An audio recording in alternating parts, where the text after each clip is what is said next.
Dès le début, honorer le couple pastoral. Moi, on apprend à se connaître, c'est récent, mais il y a déjà une chimie, ça clique déjà. Mais déjà ce matin, de voir que toute la famille est ici impliquée, puis de connaître le parcours, votre histoire, je crois que vous méritez une honneur particulière parce que Dieu vous voit, Dieu sait ce que vous avez sur votre cœur, Dieu sait ce que vous avez fait dans les 7 dernières années. Et comme je voyais sur l'écran un peu plus tôt, il y a une nouvelle saison devant vous. Moi, je crois que Dieu a une nouvelle saison pour vous. La provision et des vies transformées. On peut remercier le Seigneur d'avance encore une fois. Église, amen. Amen. Gloire à Dieu. Super. Pasteur Bertoli m'a dit que j'ai exactement 30 minutes pour prêcher, ce qui est une torture pour un prédicateur. Mais que le Saint-Esprit, c'est lui qui va diriger, mais c'est parfait, c'est bon, il fait beau aujourd'hui, mais on est bien ici, puis vraiment, je suis content de voir les visages. Je suis content de voir les visages, j'ai tellement de lumière que je ne vous vois pas vraiment, mais je vous entends. Puis ça paraît que c'est une église qui est en vie, j'entendais les gens chanter pendant la louange, l'équipe était incroyable, mais les gens aussi, la congrégation, j'entendais louer Dieu, accueillir la présence de Dieu. Ce qui veut dire, moi je crois certainement, Dieu est ici ce matin, amen. Dieu va faire son œuvre. Amen. Amen. Donc, je vais essayer de ne pas prêcher avant de prêcher, comme ça je vais respecter mon temps. OK, amen. Le titre du message ce matin est « Qui suis-je » ? Qui suis-je? Si je posais cette question à mon grand-père, il me donnerait une claque derrière la tête, me dirait « Arrête de te poser la question qui tu es, va travailler, là, tu vas le découvrir. » OK? On n'a pas le temps de se poser ces questions-là. Mais pour la plupart d'entre nous, lorsqu'on arrive à un certain âge, jeune adulte, on se pose souvent la question « Qu'est-ce que je vais faire avec ma vie? » Et au final, qui suis-je vraiment? Hein? Qui suis-je? Si je te pose la question aujourd'hui, qui tu es? Certainement, dans les premières réponses, il va y avoir « je suis », ton métier, ce que tu fais comme travail, étudiant, quoi que ce soit, ce que tu fais. Si je te pose la question « qui suis-je », ensuite vient une réponse par rapport avec qui nous sommes en relation. Si je suis papa, moi je suis papa, j'ai 2 jeunes enfants, je peux répondre « je suis un père, je suis un mari, je suis un frère ». Lorsqu'on pose la question « qui suis-je », on vient adresser souvent, on répond par ce que je fais et qui je suis par rapport aux autres en relation avec les autres. Tu sais très bien que si tu es à l'église ce matin, tu es ici pour entendre parler de Dieu. Amen? Amen. Tu sais très bien que si tu es à l'église ce matin, c'est parce que tu veux que Dieu vienne percuter ta vie. Tu as besoin de quelque chose de la part de Dieu pour toi. Et ça, ce besoin à l'intérieur de toi, cette soif, ce sentiment d'avoir besoin de plus est intrinsèque dans chaque être humain. Parce que lorsqu'on vient, on pose la question à qui que ce soit, qui suis-je, ne peut seulement être répondu par « je suis soit un enfant de Dieu ou quelqu'un qui recherche Dieu consciemment ou inconsciemment ». Donc, qui suis-je ce matin? Peut-être que tu es quelqu'un qui a grandi à l'église comme moi, qui connaît tous les messages, tous les dictons parfaits. Tu connais un service d'église typique, parfait. On chante, il y a quelques petites annonces ou une présentation. Ensuite, on s'assoit. Ensuite, on va manger ensemble. Ou si tu as des enfants, tu vas à la maison et c'est le chaos, la sieste, etc. La routine. Mais ce matin, je veux nous challenger, si je peux utiliser ce mot. Je veux me challenger moi-même par rapport à qui je suis devant Dieu. En tant que chrétien, il est trop facile de tomber dans un rythme, une routine, me disant « c'est bien, je suis un enfant de Dieu » et simplement rester là sans avoir nécessairement une relation qui me challenge constamment à grandir vers ce que Dieu m'appelle à être. Et ce matin, c'est ce qu'on va regarder. Si tu as ta Bible avec toi ou si tu as l'application sur ton téléphone, je t'invite à le sortir pour que ça soit un peu plus personnel, mais sinon là, à l'écran. Et on va tourner dans un passage qui est bien connu, surtout si tu as grandi à l'Église. On va aller voir la parabole du fils prodigue. Mais qui détient bien plus que ce qu'on peut penser. Parce que tu vois, lorsqu'on connaît la parole de Dieu parfois, et j'ai bien aimé le partage d'introduction, ça a volé tout mon message. Je dois réinventer ce matin. Merci. Non, c'était excellent. C'était dirigé par l'Esprit de Dieu, je crois. Mais c'est une chose de connaître la parole de Dieu, c'en est une autre d'avoir une révélation. Et moi, je veux t'encourager ce matin parce que tu n'es pas venu ici pour recevoir de la connaissance. Tu es venu ici pour recevoir une révélation personnelle par rapport à ta saison et qui tu es, ce que Dieu veut faire dans ta vie. Pour sa gloire. Amen. Donc, Luc chapitre 15, verset 11 à 32. Beaucoup de lectures ce matin, mais je l'ai fait dès le début, comme ça on a moins à faire après. C'est bon? OK, parfait, on y va. Verset 11 dit, « Puis il poursuivit. Un homme avait 2 fils. Le plus jeune lui dit, « Mon père, donne-moi ma part d'héritage, celle qui doit me revenir. » Et le père fit le partage de ses biens entre ses fils. Non seulement au premier fils, mais entre tous ses fils. Verset 13, quelques jours plus tard, le cadet vendit tout ce qu'il avait reçu et s'en alla dans un pays lointain. Là, il gaspilla sa fortune en menant une grande vie. Quand il eut tout dépensé, une grande famine survint dans ce pays-là et il commença à manquer du nécessaire. Alors il alla se faire embaucher par l'un des propriétaires de la contrée. Celui-ci l'envoya dans les champs garder les porcs.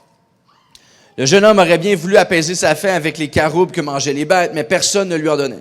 Alors il se mit à réfléchir sur lui-même et se dit, « Tous les ouvriers de mon père peuvent manger autant qu'ils veulent, alors que moi, je suis ici à mourir de faim. Je vais me mettre en route, j'irai trouver mon père, je lui dirai, « Mon père, j'ai péché contre Dieu et contre toi. Je ne mérite plus d'être considéré comme ton fils. Accepte-moi comme l'un de tes ouvriers. » Il se mit donc en route pour se rendre chez son père. Comme il se trouvait encore à une bonne distance de la maison, son père l'aperçut et fit pris d'une profonde pitié pour lui. Il courut à la rencontre de son fils, se jeta à son cou et l'embrassa longuement. Le fils lui dit, « Mon père, j'ai péché contre Dieu et contre toi. Je ne mérite plus d'être considéré comme ton fils. » Mais le père dit à ses serviteurs, « Allez vite chercher un habit, le meilleur que vous trouverez, et mettez-le lui, passez-lui une bague au doigt et chaussez-le de sandales. Amenez le veau que nous avons engraissé et tuez-le. Nous allons faire un grand festin et nous réjouir, car voici mon fils était mort, il est revenu à la vie. Il était perdu et je l'ai retrouvé. » Ils commencèrent à festoyer dans la joie. Tu vois, la plupart du temps, lorsqu'on pense à la parabole du fils prodigue, on a l'impression que l'histoire se termine là au verset 24. Mais on lit plus loin, verset 25. Pendant ce temps, le fils aîné travaillait au champ. Sur le chemin du retour, quand il arriva près de la maison, il entendit de la musique et des danses. Il appela un des serviteurs et lui demanda ce qui se passait.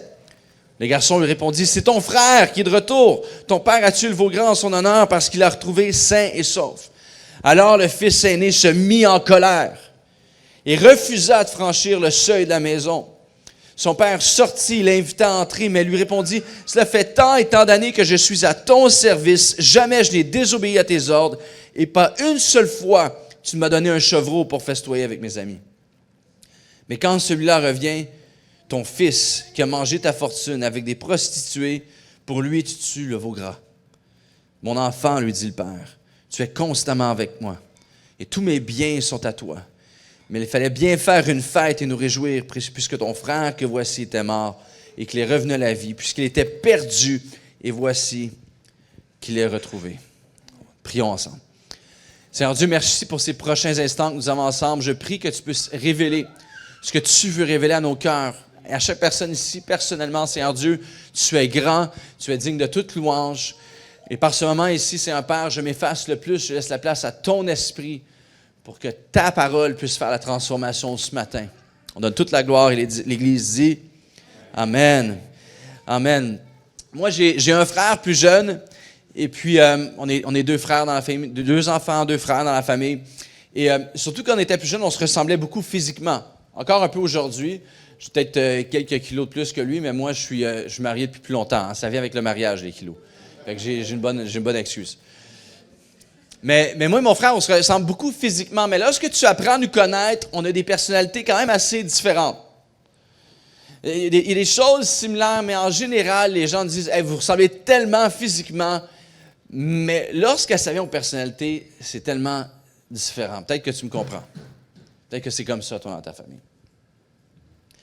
Alors, souvent, on vit dans un monde où est-ce qu'on se dit l'être humain est pareil. Et c'est vrai, on a tous certaines habitudes, on a tous certaines choses qui nous unissent, qui nous assemblent.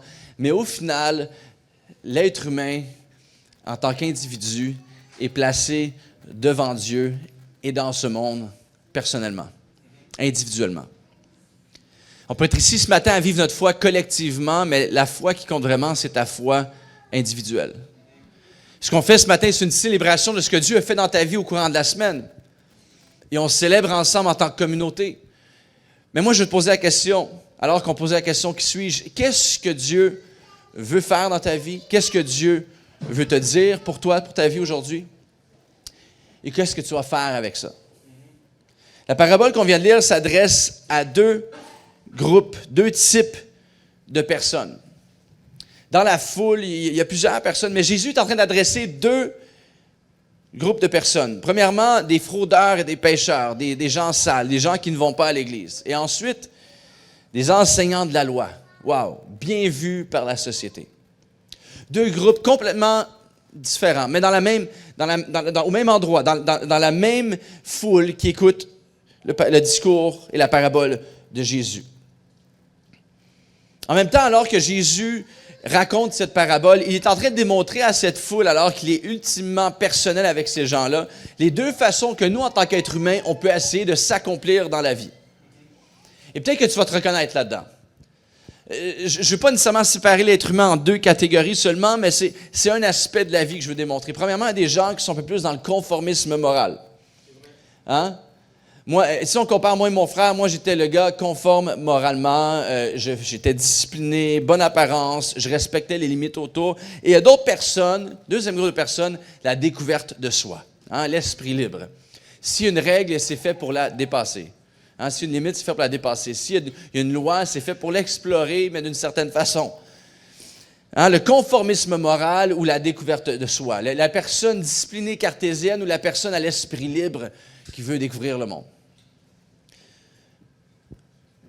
Le fils aîné, qu'on voit ici en colère parce qu'on célèbre pour son frère qui a tout dilapidé. Le fils aîné qui est une bonne personne. Moi, je suis une bonne personne, je suis les règles. Hey, je vais réussir ma vie parce que je suis le parcours qui m'a été décrit devant moi. On a quand même aussi le plus jeune, le jeune fils, le fils prodigue. Ouvert d'esprit, je mords dans la vie, je suis pas borné, moi je ne juge pas, je suis ouvert à tout, je veux découvrir tout. Un peu l'esprit de ce monde aujourd'hui en 2024, on fait n'importe quoi et on va découvrir au travers de ça. Et je ne suis pas en train de dire c'est mauvais ou c'est bien, mais c'est une façon de se dire, moi c'est de cette façon que je vais accomplir ma vie. D'autres veulent réussir leur vie et d'autres veulent s'accomplir. Les deux cas, les deux images ici au travers des deux fils sont en train de dire, voici la façon dont moi je crois je vais être heureux. Comment crois-tu être heureux dans la vie? Qu'est-ce qui t'apporte du bonheur? Pas la joie, pas le plaisir, mais qu'est-ce qui te rend heureux dans la vie? On va regarder le fils aîné par l'angle du fils aîné pour débuter. Maintenant, le fils aîné. Le fils aîné, c'est un bon fils. C'est un fils qui suit toutes les règles. Il ne veille pas trop tard, il est sage, il étudie, il ne manque jamais un examen. Ses parents sont fiers de lui. Il est toujours à l'avant-scène. C'est toujours le fils dont on parle constamment. Ah, il va être avocat. Ah, il va être médecin. C'est pas le fils qui décide d'être boucher ou qui veut travailler dans une cuisine. C'est le fils qui veut bien briller et qui veut être là et être fier de porter le nom familial. Et là, son frère, effronté, décide de prendre l'héritage en avance. On voit même sa colère. Hein? Il a pris son héritage, il est parti, il a tout dilapidé. Mais en même temps, dès le début du chapitre, lorsqu'on lit les versets, on voit que le fils aîné a tout aussi pris son héritage lui aussi. C'est incroyable quand même, hein? Parce que je peux venir ici à l'église à chaque dimanche, je peux être assis sur mon banc d'église, je peux donner ma dîme, je peux faire toutes les bonnes choses, mais au bout de tout ça, j'ai quand même besoin de Jésus. L'hypocrisie en part, ce jeune homme oui, c'est le fils aîné, mais il prend lui aussi l'héritage à son père. Son père sépare les biens entre les deux. C'est pas seulement le fils prodigue qui part avec sa part. Non, ça dit le père sépare ses biens entre ses deux fils. Et là, tu es là, le fils aîné qui est là. Et à son honneur, je peux comprendre, il fait toutes les bonnes choses. Il ne dilapide pas l'héritage. Il suit les règles d'or. C'est le bon fils. Et on fête pour celui qui n'a pas suivi les règles. Ça ne fait aucun sens. Pourquoi est-ce que je vais être discipliné avec ma vie? Pourquoi est-ce que je vais être là à faire toutes les bonnes choses si ça donne rien, si ça sert absolument à rien? Regarde, de toute façon, tu célèbres quand même quand il revient vers toi, même s'il n'y a rien fait de bon. Et parfois, tu vois, c'est ce qui peut nous entrer dans notre cœur lorsqu'on se dit, après toutes ces années, je fais les bonnes choses. Et malgré ça, mon voisin, qui n'est même pas chrétien, a l'air plus heureux que moi. Ça t'est pas déjà arrivé? Hey, moi, je sers Dieu finalement, je fais des sacrifices. Moi, je voulais faire ça avec ma vie, mais je ne l'ai pas fait parce que je voulais suivre la voie de Dieu. Dieu m'a parlé dans une soirée, une retraite, une conférence. J'ai voulu suivre la bonne voie. Et voici aujourd'hui, financièrement, ça va pas bien. J'ai de la misère à avancer. J'ai pas les amis que je pourrais avoir aujourd'hui. J'ai pas les finances, le positionnement social que je suis supposé d'avoir parce que j'ai fait les bonnes choses. Et tu les vois, eux, ils semblent heureux.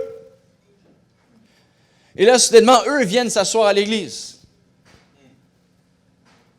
Et tu te dis parfois, attends, mais c'est pas juste.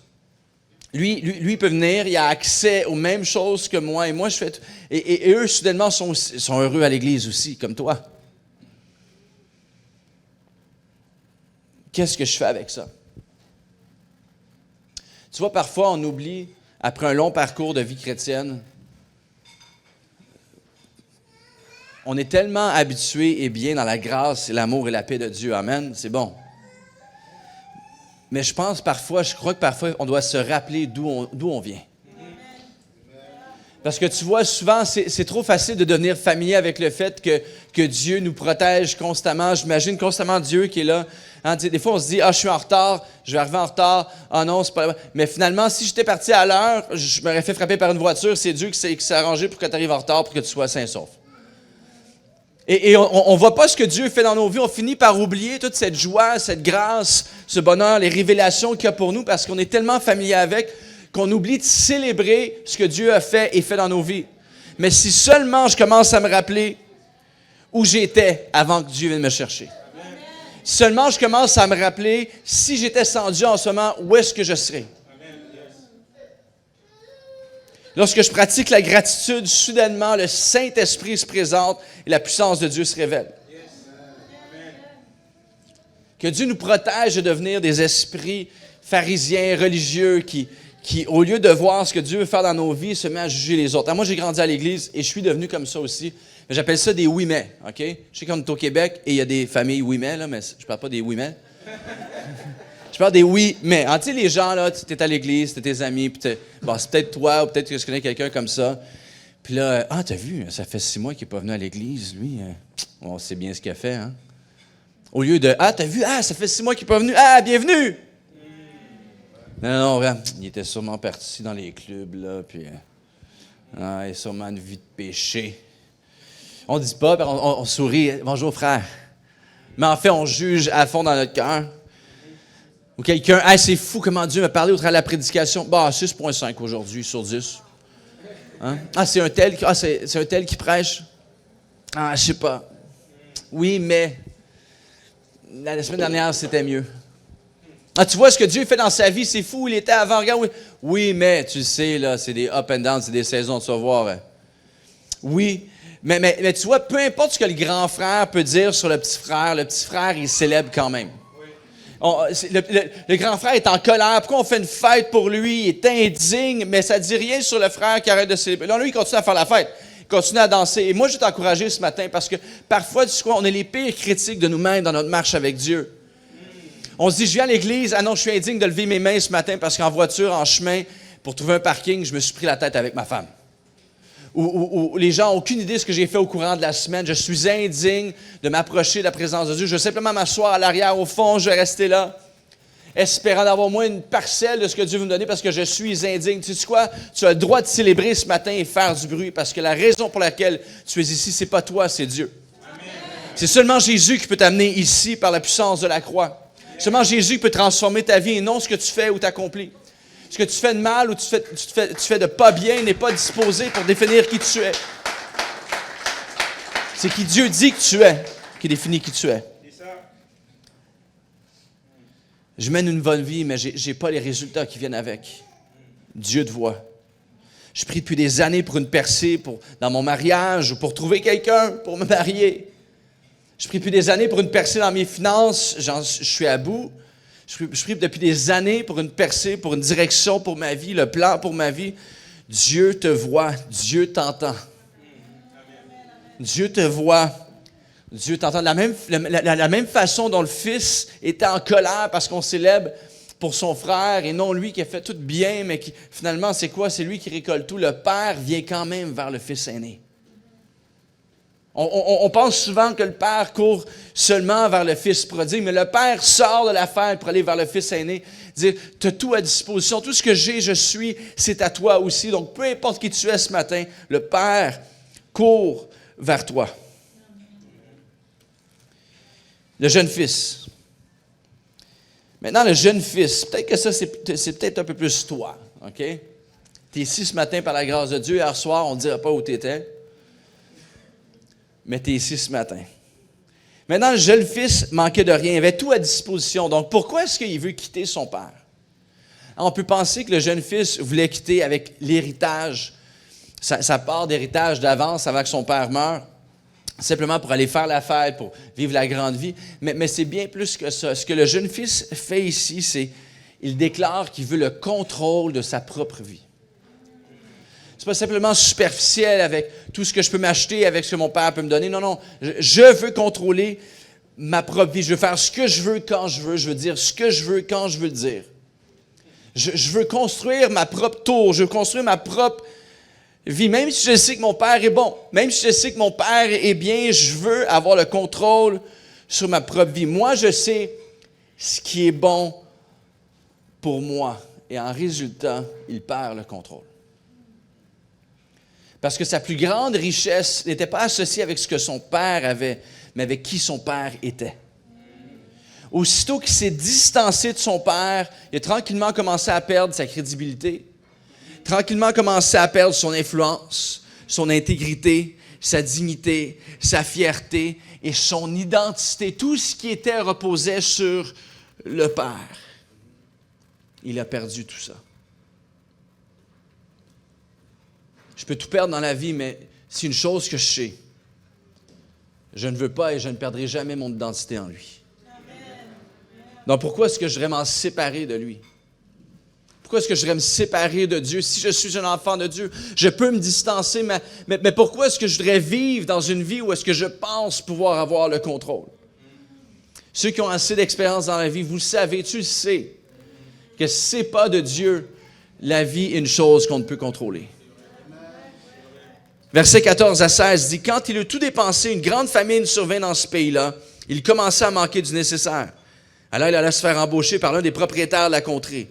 Celui-ci l'envoyait dans les champs garder les porcs. Le jeune homme aurait bien voulu apaiser sa faim avec les caroubes que mangeaient les bêtes, mais personne ne lui en donnait. » Il pensait pouvoir s'en sortir une fois qu'il était au bout du rouleau, en allant voir quelqu'un d'autre que le père. C'est fou, hein? Même s'il a tout perdu, même s'il a tout dilapidé, c'est la catastrophe. Il va quand même voir quelqu'un d'autre que le père. Et on l'envoie vers les porcs. C'est intéressant parce que les Juifs à l'époque, et encore aujourd'hui, ne mangent pas de porc. Donc pour que ce jeune homme soit avec les porcs dans la boue, il s'est certainement distancé intentionnellement d'avec son père. Il est rendu loin, là. Il est rendu loin, très loin de la maison. Ce qu'il fait, c'est qu'il dit, je veux rien savoir de qui j'étais, je vais construire qui je vais devenir. Il remplace son père avec quelqu'un d'autre. Il termine avec les porcs.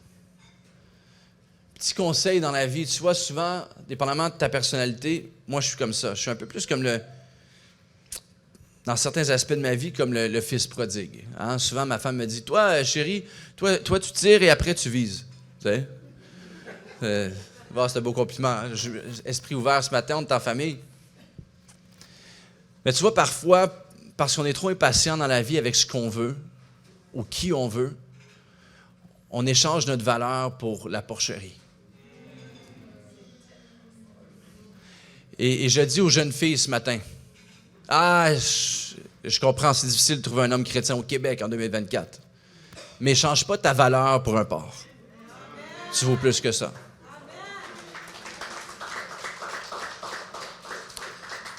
Et c'est la même chose pour nous. On veut s'accomplir dans notre vie. Dieu nous a donné des dons et des talents qu'il met à notre disposition pour qu'on puisse faire fructifier. Parfois, on se dit, je vais aller pour la chose rapide au lieu d'entrer dans le plan que Dieu a pour ma vie parce que je suis trop impatient, mais tu finis par être dans la porcherie, dans la boue, avec rien qui n'avance et ce n'est pas ton identité. Ce n'est pas où tu appartiens. Mais tu vois, la même passion qui a détruit la vie de ce jeune homme l'amène à recourir vers le Père. C'est incroyable. Tu veux une passion pour Dieu? Souviens-toi, comme j'ai dit un peu plus tôt, de ce qu'il t'a donné dans ta vie et ce qu'il a fait dans ta vie. Si tu es à un moment dans ta vie en ce moment où tu es au plus bas, tu es dans le désespoir, au fond du baril, je veux t'encourager ce matin parce qu'avec Dieu, plus grand le désespoir, plus grand le miracle. Avec Dieu, plus grande la distance avec le Père, plus grand le retour vers le Père, mon ami. Dans le royaume de Dieu, les plus pauvres sont les plus généreux. Ceux qui sont les plus désespérés peuvent devenir les plus grands vaisseaux d'espoir. Peut-être que tu es tellement loin du Père aujourd'hui ou dans un domaine de ta vie. Moi, je parle même à ceux qui sont chrétiens depuis la télévision en noir et blanc. Tu comprends? Toi, ça fait longtemps que tu es chrétien. Toi, l'église, l'école du dimanche, c'était un tableau de feutre avec des petits moutons, des petits bonhommes, comme ça. Il n'y avait pas PowerPoint, c'était des acétates. Hein? Avec la dame qui faisait ça. Elle reculait. Clac, c'était écrit au crayon feutre. Toi, tu es chrétien, là. Tu as le même banc chaque dimanche ici, on le sait, c'est toi, ça. Mais même toi, que ta vie est peut-être un peu plus comme le fils aîné, qu'une vie droite, intègre. On a tous certains domaines dans notre vie où on est un fils prodigue qui sauve de Dieu. Et c'est particulier parce que sur l'invitation, on a mis ma photo, merci. Wow. C'est écrit « Revival », réveil. Moi, je crois en ce moment, et c'est incroyable, j'ai l'opportunité de prêcher dans plusieurs églises un peu partout, pas juste au Québec, mais ailleurs aussi en Amérique du Sud, puis en Ontario, aux États-Unis. Et je crois sincèrement, et ça c'est typique des pasteurs, surtout quand on est invité de dire ça, mais je crois que Dieu prépare un réveil. Amen. Moi, je crois que Dieu prépare un réveil et ça va venir, c'est quoi? Avec ta génération. Avec ta génération. Il y a un réveil qui se produit, on voit un mouvement de Dieu et je vous le dis, c'est international. Je ne sais pas si c'est parce qu'avec la COVID, on a tellement été cloîtrés qu'on est là, assez! On conquérit le monde pour Dieu, mais ta génération, qui est une génération d'authenticité, qui recherche le vrai, le transparent, qui n'est pas « Ah, moi, il faut absolument qu'il y ait des lumières qui bougent partout pour la louange. Il faut que le pasteur il vienne vraiment toucher ma corde spécifique, sensible lorsqu'il prêche la louange. Il faut avoir Mariah Carey qui chante la louange. » Non, moi, je crois vraiment avoir une génération qui veut simplement rencontrer Dieu et avoir du vrai dans leur vie. Et moi, je le sais, je le crois, Dieu prépare un mouvement. Puis moi, je veux t'honorer parce que tu sers avec tes parents. Tu es ici. Et je suis sûr, dans ta vie, tu brilles. Lâche pas, continue. Dieu va faire quelque chose au travers de toi. Amen.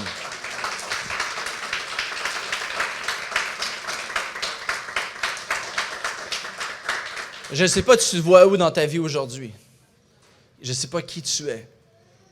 On ne sait pas parler. Moi, si j'avais l'opportunité, moi, je suis plus un type de pasteur, j'aime ça one-on-one. J'aime ça apprendre à connaître les gens. J'ai pu serrer quelques mains ce matin, mais je veux t'encourager ce matin à vraiment voir qui tu es par rapport à Dieu. Pas ce que tu fais, ou ce que tu as déjà fait ou accompli, le bien ou le mal, mais à te voir par rapport à comment Dieu te voit et exposer toutes les parties de toi. Tous les départements en toi qui sont cachés, fermés, ouverts à Dieu ou pas. Et te poser la question, qui suis-je devant Dieu? Est-ce que je suis un peu plus comme le fils prodigue, le plus jeune qui sauve constamment dans certains domaines de ma vie? Ou est-ce que je suis peut-être le fils aîné qui est peut-être un peu trop religieux et qui a oublié le sens de ce que le Saint-Esprit veut faire dans ma vie? Mais au travers de tout ça, lorsque tu regardes à la parole de Dieu, et je veux t'inviter à le faire cette semaine, sois encouragé. Parce que ce que Dieu a fait avec les grands hommes et les grandes femmes de Dieu, il veut le faire encore aujourd'hui. Tu vois, si on regarde Abraham qui était stérile, Abraham est devenu le père d'une nation. Si on regarde à Joseph, qui était esclave d'Égypte, non seulement est-ce qu'il était esclave, c'est en bas d'employé, ça. Hein? Il n'est même pas devenu gérant, non, il est devenu le prince d'Égypte. Si on regarde à Marie qui était vierge, Marie est devenue la mère de celui qui donne la vie ultime et éternelle. Si on regarde à Paul qui assassinait des chrétiens, il est devenu le fondateur de l'Église.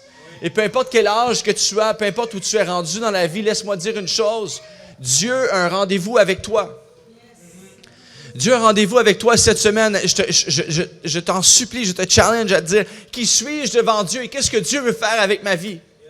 Parce que ta vie a plus de sens que ce monde terrestre, vide, dépourvu, qui est du vent, sans définition, sans but. Dieu a un plan pour ta vie, pour changer le monde autour de toi. Dans ton cercle social, peut-être tu dis, ouais, mais attends, changer le monde, c'est beau, c'est des belles paroles. Mais c'est pas moi qui vais aller sur l'estrade prêcher comme tu fais, pasteur. Non, Dieu veut faire de quoi dans ton monde, dans ta famille, avec tes voisins, dans ton cercle social. Et pour certains, bien plus encore. Mais imagine si Dieu peut faire de grandes choses dans ta vie, imagine ce qu'il peut faire au travers de ta vie. Et je termine en conclusion, il me reste 26 secondes sur le timer, mais j'en ai encore pour 3 heures, mais bon. Non, je fais des blagues. On a 3 personnages dans l'histoire. On a le fils aîné, on a le jeune fils prodigue, on a le père aussi. Et demander l'héritage à ton père à l'époque, c'était d'espérer sa mort. C'était une grande insulte. Tu vois, aujourd'hui, dans la culture québécoise 2024, souvent, tu vas entendre des gens avec le prix des maisons aujourd'hui, hein, Seigneur Jésus et nous, mais avec le prix des maisons, hein, parfois, tu entends des parents dire « Hey, on a décidé de donner d'avance l'héritage pour qu'ils puissent acheter la maison. » Ça se fait. Dans certaines cultures, moi, j'ai des amis dans certaines cultures, oublie ça, tu vas voir tes parents demander l'héritage d'avance, c'est une claque derrière la tête. Et ici, c'est vraiment d'espérer la mort. Tu te faisais littéralement châtier, renier la communauté si tu faisais ça. C'est comme s'il dit à son père, « Père, j'espère ta mort, je veux que tu meurs, parce que je veux simplement ce que tu peux m'offrir et non qui tu es. » Combien de fois est-ce qu'on agit comme ça devant Dieu? Qu'est-ce que tu peux me donner? Pas qui es-tu, Dieu? Et qui suis-je devant toi? Ma relation est simplement pour avoir ce que tu peux me donner. Et lorsque le fils demande ça au père, le père, le texte original dit, non seulement est-ce que le père divise ses biens entre ses 2 fils, mais il divise sa vie. Si on regarde au texte original, le père, non seulement est-ce qu'il divise ses biens, son argent, l'héritage, mais il divise sa vie parce que toute l'identité du père reposait sur ses acquis et ses avoirs.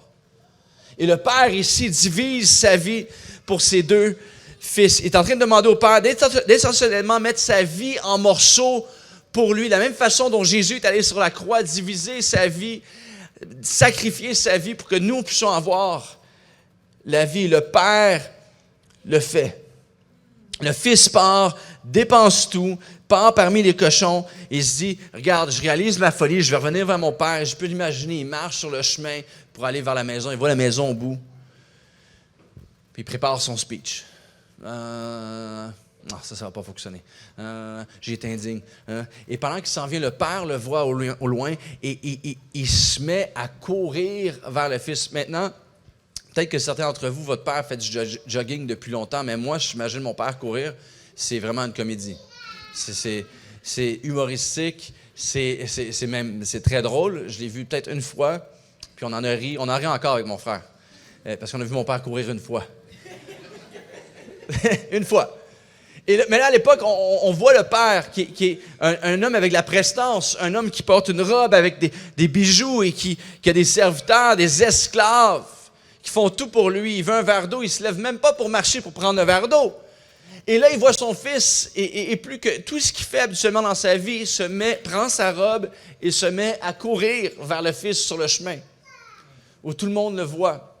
Le fils commence à dire son speech, « Père, j'ai été indigne », que le père dit, « Assez, sottise, mon fils est de retour, amenez-lui des vêtements pour qu'on puisse le changer. » Le père n'attend même pas pour dire au fils, « Va te changer ». Non, viens vers moi et moi, je vais te changer.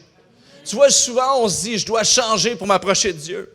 Je ne laisserai pas accès à Dieu dans certains aspects de ma vie parce que c'est trop imparfait, c'est pas beau, c'est sale, c'est pas ce qu'on voit sur Instagram ou sur Facebook ou TikTok ou Snapchat ou je sais plus c'est quoi là. Il y a certains aspects de notre vie qu'on se dit, attends, ça, je ne veux pas en parler à Dieu parce que je suis incapable de changer. Ça sert à quoi de lui en parler? Tout ce que le Fils fait ici, c'est venir avec les vêtements pleins de boue, sales, indignes, il pue. Et avant même qu'il ait la chance de se racheter devant le Père a dit, je t'habille de mes vêtements les plus resplendissants, je mets mes bijoux sur toi, tu es mon Fils. Attends pas de changer pour venir vers moi, moi, je vais te changer. Et c'est la célébration. En 2 Corinthiens, au chapitre 7, verset 1, ça dit ceci, je termine. Mes amis, puisque nous possédons ce qui nous a été promis en ces termes, purifions-nous de tout ce qui corrompt le corps et l'esprit, pour mener ainsi une vie pleinement sainte dans la crainte de Dieu. Peut-être que tu es quelqu'un qui est comme le fils aîné, qui fit sa vie avec droiture, et toi, tu vois ce verset-là, tu dis, OK, parfait. Pour que je puisse posséder ce que Dieu veut me donner, ce qui m'a été promis, je vais vivre une vie parfaite, sainte, dans la crainte de Dieu. Mais si tu lis correctement, ça dit, avant tout ça, ça dit, on possède déjà ce qui nous a été promis. La promesse, c'est déjà à toi. Donc, vis pas une vie sainte pour avoir la promesse. Vis une vie sainte parce que tu as la promesse. La promesse que tu as reçue, c'est le salut en Jésus-Christ. La promesse que tu as reçue, c'est sa paix qui surpasse toute intelligence malgré ce que tu peux traverser. La promesse que tu as reçue, c'est ton identité en lui qui ne peut être ébranlée, peu importe ce que tu traverses dans ta vie. La promesse que tu as reçue, c'est « Je serai avec toi à chaque instant, jusqu'à la fin de tes jours, jusque dans ma présence. Et j'ai un plan pour ta vie. » Alors que les yeux sont fermés, les têtes sont penchées, je prie en terminant. Dans l'histoire, on voit deux groupes de personnes. Le jeune fils, et c'est peut-être toi ça, la personne qui veut s'accomplir, découvrir la vie, foncer. Ou peut-être l'aîné, tu es quelqu'un qui a toujours fait la bonne chose, droite devant Dieu. Tu es ici à l'Église depuis longtemps, depuis des années. Mais tu sais que certains endroits dans ta vie, où est-ce que tu vis la colère envers Dieu, ou certains endroits dans ta vie où tu te dis, ah, c'est le fils prodigue dans cet aspect-là de ma vie. Peu importe qui tu es, le jeune fils ou le fils aîné, on a tous besoin du Père. Et moi, je veux prier pour toi ce matin, alors que les têtes sont penchées, les yeux sont fermés. Moi, je suis simplement un être humain comme toi, et je viens devant Dieu aussi ce matin. Dieu te connaît personnellement. Dieu t'a tissé dans le ventre de ta mère. Dieu connaît le nombre de cheveux que tu as sur la tête. Dieu connaît les projets et les plans qu'il a pour toi de paix et non de malheur. Le Seigneur Jésus veut te parler ce matin et même si ta trajectoire est peut-être alignée avec lui, il veut l'amener à bon port, là où lui t'appelle spécifiquement avec sa provision et son appel sur ta vie. Alors Seigneur Jésus, je prie pour chaque personne ici ce matin. Chaque personne qui s'identifie devant toi d'une certaine façon, mais toi, Seigneur Dieu, on prie que tu puisses nous identifier ce matin avec ce que tu veux faire dans notre vie. Seigneur Jésus, à partir d'aujourd'hui, que nos vies soient sujets à qui tu es dans tout ce qu'on entreprend, tout ce qu'on dit, tout ce qu'on pense. Et si tu es ici ce matin et c'est une première fois que tu entends un message de cette sorte, Dieu pour toi, c'est de l'inconnu. La religion pour toi, ça veut rien dire. Une relation avec Dieu pour toi ne veut rien dire. Et c'est une première fois pour toi ici dans un lieu comme celui-ci. Je vais t'offrir l'opportunité d'avoir une relation avec Jésus personnelle. Pas nécessairement d'adhérer à une religion ou à une église, mais que tu puisses avoir cette relation comme le fils aîné, le fils prodigue ont eu avec leur père ici. Alors que tu es ici, alors que les yeux sont fermés, les têtes sont penchées, tu sais qui tu es. Tu sais que Dieu frappe à ton cœur en ce moment. Tu sais qu'il te voit. Et je vais faire une prière avec toi. Si tu veux vraiment avoir cette relation avec lui, répète après moi, dans ton cœur ou à haute voix, mais l'Église entière va répéter avec moi pour prier avec toi en signe de soutien. Donc, Église, répète avec moi, Seigneur Jésus. On le fait avec conviction, Église. Seigneur Jésus, je suis ici devant toi. Je sais que toi, tu sais qui je suis. Et à partir d'aujourd'hui, je veux marcher dans ce que tu as pour ma vie. Je veux être qui tu dis que je suis. Je ne veux pas accomplir ma vie par moi-même, mais seulement en toi. Je te donne ma vie. Prends-la en entier pour ta gloire. Amen. Amen. Est-ce qu'on peut dire Amen, Église? Et remercier Seigneur Jésus pour ce qu'il a fait dans nos vies, dans la vie des gens autour de nous. Amen.